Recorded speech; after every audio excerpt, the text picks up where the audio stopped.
Welcome to the Secret Sauce of Outsourcing podcast that's dedicated to making you better at working with online Filipino specialists. This is episode 430. Do not prepay for work. So when I sent this out to my newsletter, it didn't get the best response rate or the best open rate. And maybe the subject line's not that great. Maybe this isn't that interesting. Or maybe you just don't need to listen to a podcast about do not prepay for work when the title is don't prepay for work. Maybe you already get it. Don't prepay for work. But I think this is important enough to point out a number of things that I want to talk about today. So there's a couple things going on in prepayments. So number one, and this is a different situation, but it's still super related. When someone in the Philippines gets asked to do a job, like a test task or a trial or a probationary period or something, they're very worried about getting scammed. So that's the first thing to keep in mind with all of this, because scams where you get someone to do a bunch of work under the pretense of this is a test task or this is a trial or this is a probationary period, and you get them to do the work and then you don't pay them, are very well or very highly talked about in the Philippines. It happens on online jobs. It happens less because we require employers to pay. And typically this getting people to do work for free happens on platforms where it's free to hire someone. You get them to do the work and you don't pay them.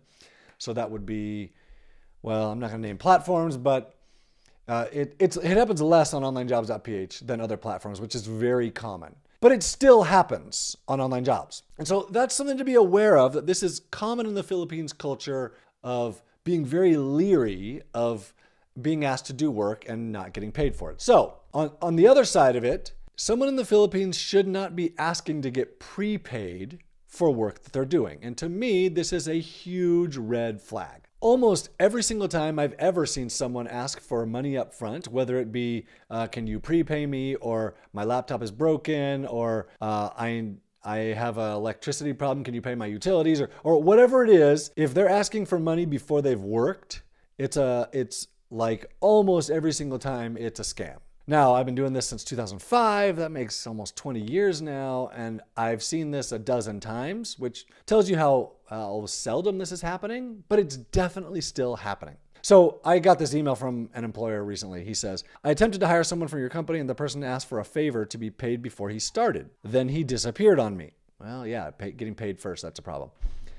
I've been told that because we had one phone call to discuss the job, he deserves to keep the payment, even though I waited a month for him and had to hire someone else. Is this correct? No, that is not correct. That guy is scamming you, and that is super sucky. He doesn't deserve to keep the money. He didn't do any work. Do not prepay for work. Okay, so here's another experience that I had recently where I had asked this guy to do some design work for me. I told him I would pay him this much for each design. Now, he was really scared about getting scammed, about him doing the designs and me taking the designs and not paying him for it, which I get. He could have and should have just done the designs and watermarked them so that I couldn't use them until I paid him for them. Then he sends me the designs. That's the correct way to do design work. Instead, he says, hey, okay, I did your work, pay me.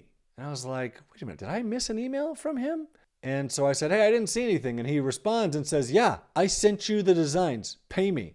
I go back and look. No, wait a minute. No, you didn't. And so I responded to him and said, hey, are you serious? You're trying to scam me right now. You didn't send me anything. I'm not going to pay you. Yes, I did. Pay me. So I finally responded to him and said, hey, I own Onlinejobs.ph and you're trying to scam me. Do you realize the repercussions of what you're doing right now? So he sent an email to our support team, even though I had emailed him from john@onlinejobs.ph. He sends an email to support saying, hey, you have this guy impersonating online jobs, and just so you know, here's what's going on. And so, of course, I get that email forwarded to me from our support team, and I forwarded it to him, and he starts backpedaling immediately. I'm so sorry.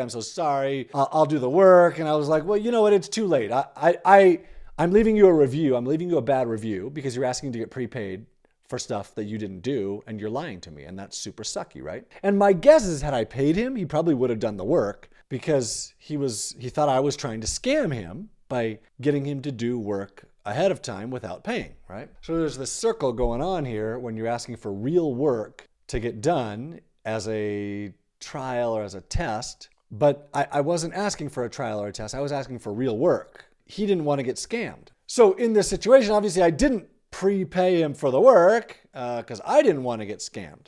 So in all of this, this has been my solution to this problem over the years. And the solution actually works out really, really well for a lot of reasons.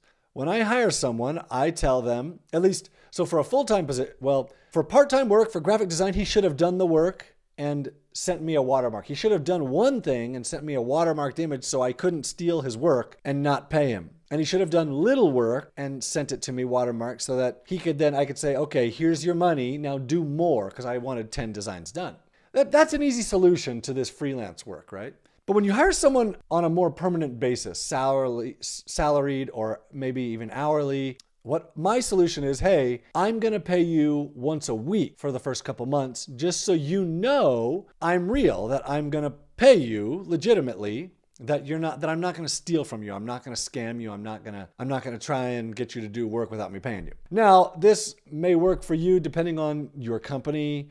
If your website's legitimate, if you have a reputation. Obviously, I have people in the Philippines that I can say, hey, go talk to these people. You're going to get paid.